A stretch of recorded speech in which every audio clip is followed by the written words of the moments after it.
തന്റെ കത്തിൽ ജോസ് കെ മാണി ഇല്ലെന്ന് കാണിക്കാൻ സരിത ഇന്നലെ മാധ്യമങ്ങളുടെ മുന്നിൽ ഹാജരാക്കിയ കത്തിലും ജോസ് കെ മാണിയുടെ പേര്.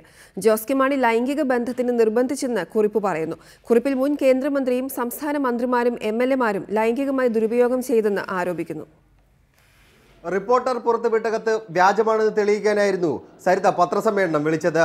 താൻ എഴുതിയ കത്തല്ല പുറത്തു വന്നതെന്നും താൻ എഴുതിയ കത്ത് ഇതാണെന്നും പറഞ്ഞുകൊണ്ട് കുറച്ച് പേജുകൾ സരിത മാധ്യമങ്ങൾക്ക് മുന്നിൽ കാണിച്ചു.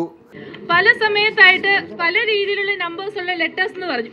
എന്റെ ലെറ്റേഴ്സിനകത്ത് ഉണ്ടായിരുന്നത് മൊത്തം 22 പേജുള്ള ലെറ്റർ എന്നാണ് പറഞ്ഞത്.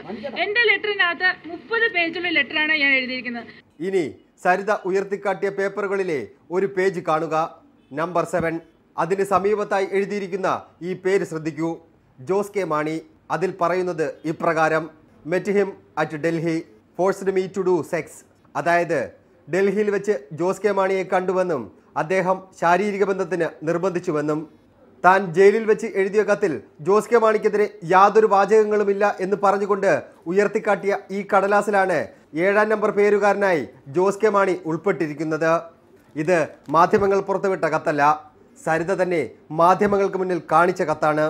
ഇതിനും ന്യായീകരണവുമായി സരിത വന്നാലും അതിൽ അത്ഭുതപ്പെടേണ്ടതില്ല. സരിത ഉയർത്തിക്കാട്ടിയ കത്തിൽ ഇംഗ്ലീഷിൽ ചിലരുടെ പേരുകൾ എഴുതുകയും അവർ തന്നോട് ചെയ്ത കാര്യങ്ങൾ കുറഞ്ഞ വാക്കിൽ വിവരിക്കുകയും ചെയ്യുന്നുണ്ട്. ഇവരുടെ പേരുകളും അതിനു മുന്നിലുള്ള നമ്പറുകളും കൃത്യമായി തന്നെ തുടർന്നുള്ള പേജുകളിൽ മലയാളത്തിൽ എഴുതിയിട്ടുമുണ്ട്. റിപ്പോർട്ടർ നേരത്തെ പുറത്തുവിട്ടത് ഇതിൽ ഒരു പേജ് മാത്രം.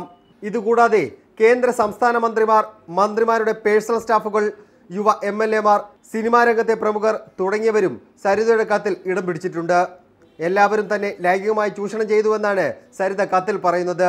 സരിത എഴുതിയ കത്തിന്റെ പകർപ്പ് പൂർണ്ണമായും ലഭിക്കാത്തതിനാൽ ഇവരുടെ ആരുടെയും പേരുകൾ റിപ്പോർട്ടർ പുറത്തുവിടുന്നില്ല. സൈഫ് സൈനുലാബ്ദീൻ, റിപ്പോർട്ടർ, തിരുവനന്തപുരം.